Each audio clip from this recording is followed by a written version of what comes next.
You have one new match! Lavinia jumped as her phone vibrated in her pocket. It had been weeks since her new match account had given her a new, decent partner. She had tried every app from Bumble to OkCupid, and the trend remained constant. Weak, one-night flings with guys she could barely stand. Even if the guy was decent enough, there was always some sort of minor idiosyncrasy she could pick out. His hair was too oily, his eyes were too far apart or too close together. If Lavinia had a superpower, it would be finding the flaws in others. She wasn't a bitch, it wasn't like she sought out imperfections, they kind of just popped up as the night went on until she couldn't bear to look at her date. Also, New Match was still a new system. She'd gotten the same guy almost 3 times in a row already. Cy Bergnac. Sweetest personality, passionate, up-and-coming poet, nose like a bird beak. She couldn't even make it through the date. So naturally, Lavinia was nervous when she checked her new match notification. But when she opened up her app, the man staring back at her was beautiful.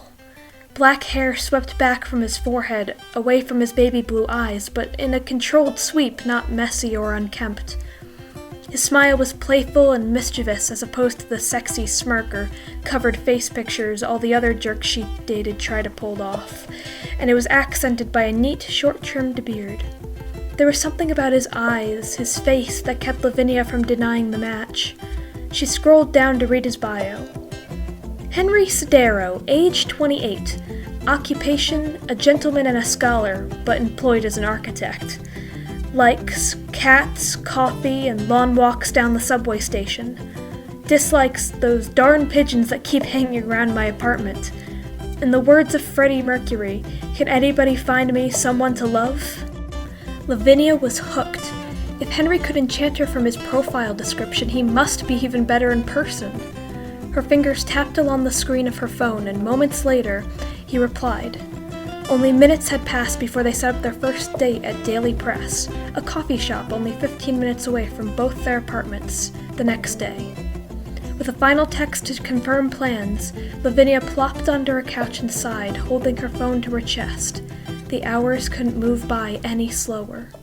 After what had seemed like an eternity, Lavinia practically kicked down the door of her apartment in excitement.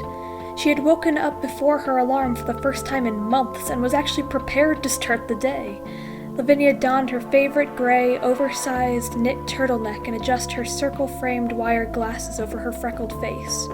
Sandy hair trailed behind her as she flew down the stairs to the street below to her waiting Uber. 15 minutes later, Lavinia was drumming her fingers at a small circular table, watching the clock. She had gotten to Daily Press 10 minutes early, not wanting to accidentally oversleep or get stuck in traffic and make a bad first impression. She glanced around the shop, taking in the other couples and first dates chatting about work or hobbies. Not 3 minutes later, the chime at the door rang, ushering in a tall, dark-haired man with baby blue eyes. He scanned the room hurriedly before choosing a table a few away from Lavinia. Also drumming his fingers nervously on the table, he scanned the shop and glanced back and forth from his watch to the clock on the wall. Laughing to herself, Lavinia got up and tapped him on the shoulder. Jumping, he stood up suddenly and whacked his knees on the tabletop, causing it to go crashing to the ground. "Oh my gosh, I am so sorry. I didn't mean to startle you like that. Are you okay?" Lavinia reached down to try and pick up the table, but the man stopped her. No, it's alright, I'm fine. I just get a little jumpy when I'm nervous, that's all. I'm Henry, by the way. He placed the table back and looked at Lavinia. His eyes widened and face dropped. Oh no, I've made a terrible first impression on you, haven't I? You're so beautiful and I'm so clumsy and... I've just messed everything up again. Henry slumped down into his chair, defeated. Lavinia joined him, scooting closer and resting her hand on his back. "Of course not, I don't mind, really I don't." Henry looked back at her, non-believing. She thought for a moment. "I know. How about if you come in again? Then we can start the date over." Henry contemplated this, then walked out the door. A few moments later, the door chime rang again. Suavely this time, Henry waltzed into the coffee shop and slid into the chair opposite Lavinia. Hi, I'm Henry, and you must be Lavinia. May I just say you look even more divine in person than you did on your profile? With a flourish, he produced a scarlet rose from the inside of his black overcoat and presented it to a now furiously blushing Lavinia. Then, from behind his hand, Henry whispered. Was I better this time? Giggling, Lavinia nodded, her nose buried in the flower. Lavinia and Henry were inseparable after that one awkward, yet charming, first coffee shop date. Days were spent hand in hand in Central Park, picking out pieces at flea markets or relaxing in Lavinia's apartment. Henry would show up with a bundle of roses and then spend the weekend curled up with her on the couch, watching and making fun of terrible Netflix documentaries. At night, they would go up on the roof of Lavinia's apartment complex and try to see how many stars they could count before the light pollution took over. Other nights, they would get dressed up and go out for dinner, Henry's treat, so they could pretend they were famous. Lavinia had never been happier. She finally had someone that she could look past all their flaws and truly love. But despite their happiness, there was still one small problem. Lavinia had never been to Henry's apartment. She knew it was upfront to ask, but after a year of dating, it was starting to get a little ridiculous. But nevertheless, she was content. One day, while bundled together after a long day of strolling, Henry turned to Lavinia. Are you happy? Lavinia snuggled closer to his chest, turning her head up towards his. What is it? Henry kissed the top of her head. Well, it's nothing important, but... Nah, it's silly.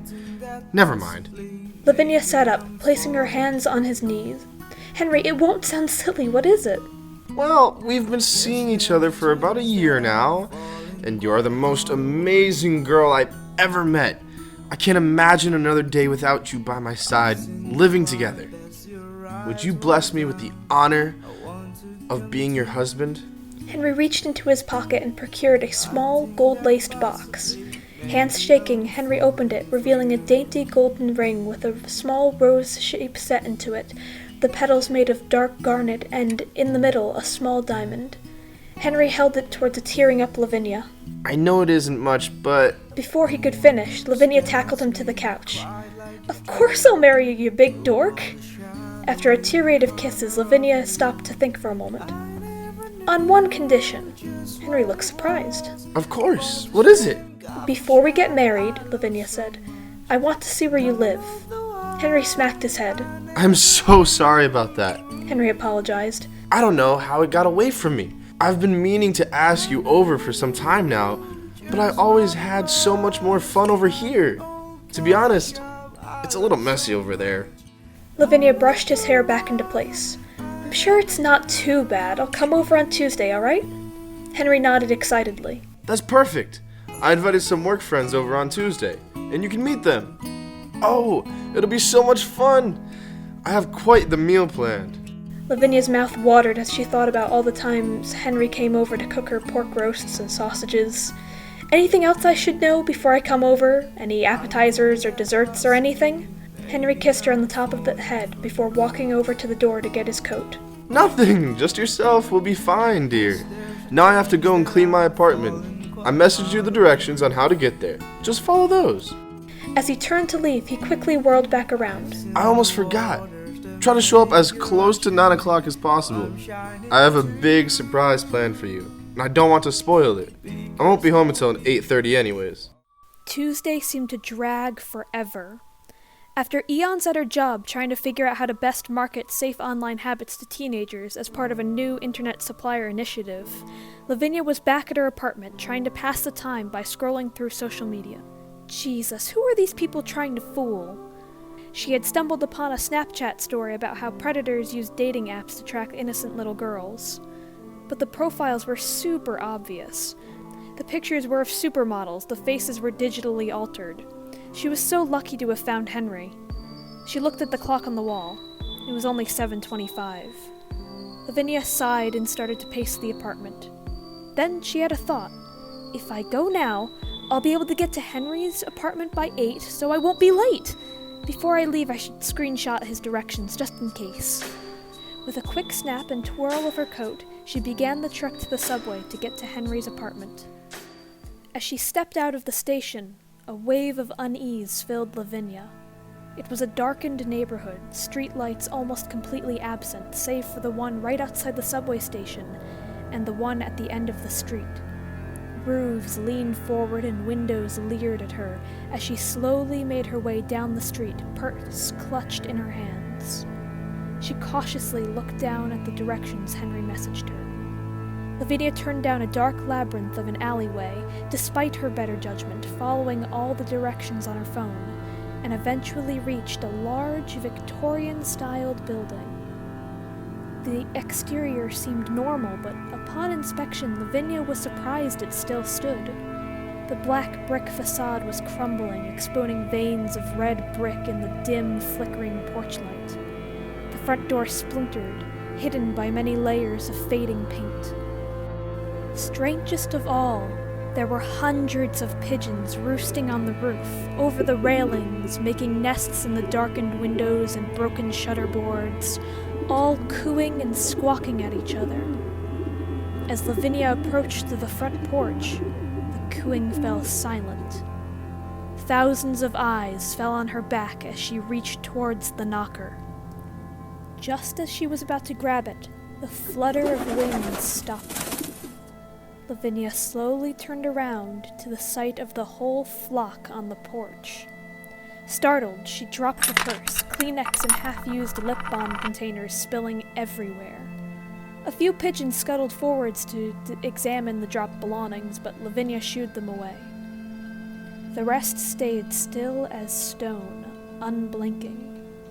The spell broke once the door opened, causing Lavinia to turn away and bolt inside. Standing in the hallway was an older woman, with wild hair and eyes.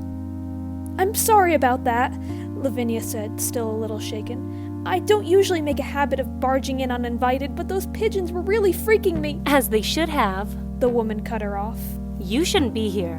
"What do you mean? I have a date with a tenant of yours, so if you could please tell me which apartment he lives in, I'll just be on my way." The woman came closer to Lavinia. "Let me guess.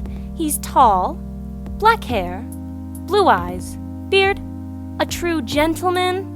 "Yeah. Wait, how did you know?" "He owns the building. I'm the housekeeper." Lavinia was surprised. He never told me he owned an entire building, just a small apartment.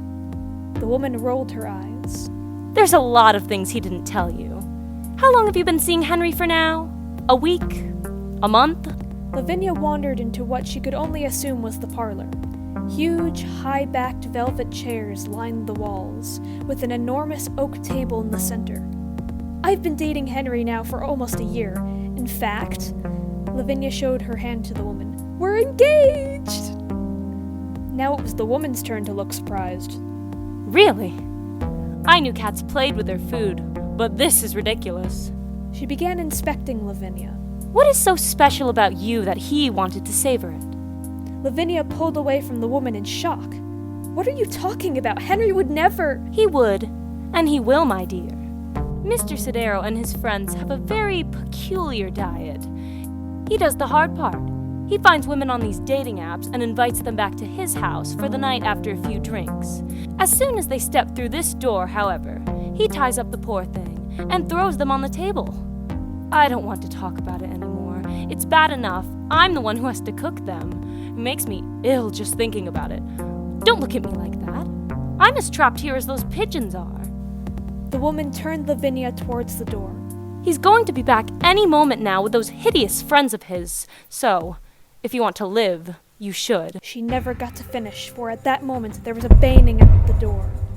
Lavinia's eyes widened in fear, gruesome images from the Snapchat story flashing through her mind. She whipped around to the older woman and grabbed her by the shoulders. "Please," Lavinia begged. "You can't let me die here. Please, I'm begging you. Please help me." The woman's eyes darted around the room before settling on the furthermost high-backed chair in the corner. "There, hide behind that," she pointed. "They won't see you unless they go behind it." Lavinia hurried over to the chair, pulled it away from the wall, and adjusted it so she was snugly positioned in the back. Her breathing shallowed as the older woman opened the door to her fiancé and his companions. Raucous, drunken laughter filled the hall as the door burst open. Lavinia didn't want to believe that her sweet, quiet Henry was a part of this vile group, but as they entered the room, she saw how wrong she was. 4 men stumbled in. The first was short and bald, with a dragon tattooed up his neck and around his face, curled up with a hungry glare. He carried a long, squirming, paper-wrapped package in his bulking arms. The next two were young and identical to each other, with shaggy mops of shocking white hair. They moved like rats around the tattooed man, brandishing pocket knives and cutting off the butcher's twine and zip ties that held the paper in place. The last was a lanky beanpole of a man who slunk cat-like to the mantelpiece. He produced 3 bottles of what looked like wine from out his sleeves and poured the contents into 3 separate glasses. 1 white, 1 red, and 1 a sickly yellow. Lavinia sighed with relief. Henry was nowhere to be seen among these villains. "Perhaps I got the wrong address?" she murmured to herself. As soon as this escaped her lips, in marched a tall, dark-haired man with baby blue eyes. Instead of stumbling in awkwardly, however, he marched in swaggering, one hand brandishing a large hunting knife and the other hefting an axe. His smile curled into a snarl and eyes narrowed into cold, leering slits as he approached the table. Henry slammed the knife into the oak, bearing the blade a solid inch into the table and causing the package to jump. The room became deathly silent, save for the rustling of the paper package. All right, gentlemen, let's meet our meal, Henry crowed, breaking the silence. With a flourish, he tore the paper off, exposing a young woman dressed in flannel, her hair spilling off the table in long golden cascades out from under her beanie. But she didn't look panicked. In fact, she looked excited as she surveyed the parlor. "So is this part of your new restaurant experience? I love what you've done with the place, by the way. Now, if you wouldn't mind untying me so I can start taking notes for my blog, I would love that." She moved to try and wiggle the phone out from her pocket, but Henry easily plucked it from the table and tossed it to one of the twins. "Not yet, my dear, not yet. His voice smooth and cavity-inducing. You have to try complimentary beverages before we eat. Maurice made them himself, and I'm sure you don't want to offend him." The lanky man brought over the 3 glasses and placed them on the table. The young woman swung her legs around off the edge so she sat upright. It was almost comical that she sat with so much illusioned freedom, bound in coarse ropes and zip ties, all for the sake of inexperience. She brought the white glass to her lips, while the rest of the room watched with bated breath. No sooner had she taken her first sip, her eyes rolled into the back of her skull, her pretty hair crashing onto the table. Henry motioned to the 2 white-haired boys. One held her head up while the other poured the rest of the drinks into her mouth. With every drop, the young woman's chest seemed to rise, vibrating like her lungs were trying to escape from her body. As they finished the deed, Henry wrenched the knife from the table, examining the blade. I almost feel bad. He purred, eyes glinting. My fiancée was supposed to be here tonight. I would have loved for all you to meet her. So small, so sweet. She would have had made for a lovely dessert. Another time, I guess. With these final, heartbreaking words, Henry took the knife and slit the woman's throat. The others descended on her, knives and hooks in hand, breaking bones with sickening snaps and slicing beautiful skin from her flesh. Red pooled around her head, dripping off the table into her golden hair, staining it into a dirty blonde. As the others hacked away, Henry placed his tongue on her neck, lapping up the excess blood into his terrible smile. Lavinia fought back the urge to throw up as she watched in horror, her soon-to-be husband's mouth stained and clotted, scarlet running down his torso in macabre drips. The bursting continued from the young woman's chest. The tattooed man took a hatchet and buried it in her sternum, creating a small cavity. "Hey, Henry? The tattooed man inquired. It's another one of these birds." Henry looked up from his drink and sighed, reaching his hand in. Instead of a heart, was a small, blood-soaked pigeon, struggling to get away from his grasp. I'll throw it outside with the others. As Henry headed to the door, one of the white-haired boys noticed a ring on the young woman's pinky finger. Eyes glittering, he pulled on it, but to no avail. After several minutes of pulling, the white-haired boy brandished his pocket knife and chopped the finger off. His frustration and sudden strength caused the finger to come clean off, bounce down from the table, and roll behind the high-backed chair where Lavinia was hiding. Lavinia held back a scream as the bloody stump rolled to a stop by her hand, its ring reflecting her doom. She could only crouch in paralyzed fear as the boy crawled closer to her hiding space, searching for his lost treasure. Just as he was about to look behind the chair, Henry re-entered the room. Jasper! The white-haired boy who lost the finger turned around guiltily, making his double in the corner, who was absorbed in the former woman's phone, snicker. What are you doing? It's time to eat! Excitedly, the boys bounded up and followed the others into the next room. As soon as they had all left, Lavinia breathed a sigh of relief. There was only one thing on her mind now. She had to get out of there. As she carefully stood up from behind the chair, she noticed the finger lying on the ground. Wrapping it in a tissue, she placed it in her purse. No one is going to believe me otherwise, she thought to herself as she slowly snuck out into the parlor. The stench of blood was overwhelming. Lavinia held her shirt to her face as she crept, trying to filter out some of the smell. She kept herself as low to the ground as possible, flinching whenever she heard a crash or laughter coming from the kitchen. Suddenly, the sound of echoing footsteps came marching towards the parlor. With no hesitation, Lavinia abandoned all sense of stealth and booked it to the front door. She flung the door open and bolted into the alleyway, scattering clouds of pigeons.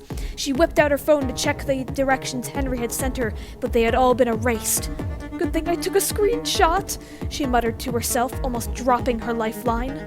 A pigeon swarm barreled behind her, pushing Lavinia to the end of the alleyway in a sea of feathers until she finally reached the subway station. Months passed and Lavinia was still seeing Henry. He hadn't known she was there that night, but it would look way too suspicious if she had broken up with him for no discernible reason. For all Henry knew, Lavinia was still happy and naive. But all she could see now when she looked at him was the blood and skin hanging down from his teeth, inhuman laughter escaping his stained lips. Lavinia got angrier and angrier. She couldn't stay because she'd end up like all the others before, but she couldn't in good conscience let Henry continue his spree. She had to do something. It was finally the night of the wedding, and the reception was beautiful. Lavinia knew that she should have been happy, marrying who should have been the love of her life. But every time she saw the tattoo man talking up a blushing bridesmaid, or the white-haired twins running around, or even the lanky Maurice sulking in the corner by the alcohol, she felt her rage grow even stronger. She clutched her dainty handbag containing her phone and the surprise of the evening. When it came to the toast to begin dinner, instead of the tattoo man reciting his speech like they practiced, Lavinia grabbed the microphone. I know this is supposed to be for the best man, but I have a quick story I'd like to tell before we get started. The tattoo man shot Henry a look, but he waved him away, looking up at his lovely, delicious wife as she began her speech. I know it sounds a little silly, but I was starting to reconsider the marriage after a dream I had. Ridiculous, I know, but it was so vivid that it scared me. I was walking to Henry's apartment, but he must have sent me the wrong directions because I found this really old building in the middle of an alleyway, surrounded by hundreds of pigeons. Don't get scared, honey, it was only a dream.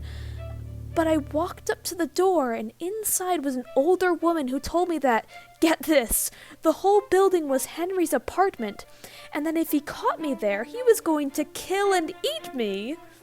Lavinia started laughing as she looked down at a very pale Henry, tapping his fingers on the table. She rested a hand on his shoulder. Don't worry, dear, it's just a dream. Anyway, I had to hide since he came home early with a bunch of his friends, so I ducked behind a high-backed chair in the corner of the room. I watched as my darling husband gave a poor, clueless girl 3 drinks, causing her to pass out, then cut her throat open with a knife. Of course, it didn't really happen, it was just a dream, but as he was drinking the blood from her neck, he pulled a pigeon out of her chest and went to put it outside. While my husband was outside, a boy with white hair, kinda like that kid over there, tried to remove a ring on the lady's finger, but he couldn't get it off. So he chopped off the finger, and it rolled to my feet. Standing, Lavinia marched to the center of the reception table, armed with her bag. She thrust her hand inside and retrieved a tissue soaked in blood and uncovered a finger with a golden ring, shouting, "And it looked just like this one!" Chaos erupted in the room as Henry's accomplices clamored for the door. Henry stood up quickly but slammed his legs on the table, causing him to fall back down just like Lavinia thought he would do. Thanks to a premeditated 911 call before the wedding, the police were there in seconds, arresting Henry and his band of cannibals. Lavinia walked over to her handcuffed husbands and handed both her rings to the detaining officer. "Here," she spoke, looking right at Henry. "You can use these for evidence. I won't be needing them anymore." With a turn of her heel, Lavinia ran out the door of the banquet hall into the night, greeted by the largest flock of pigeons the city had seen in years. The sky was perfect.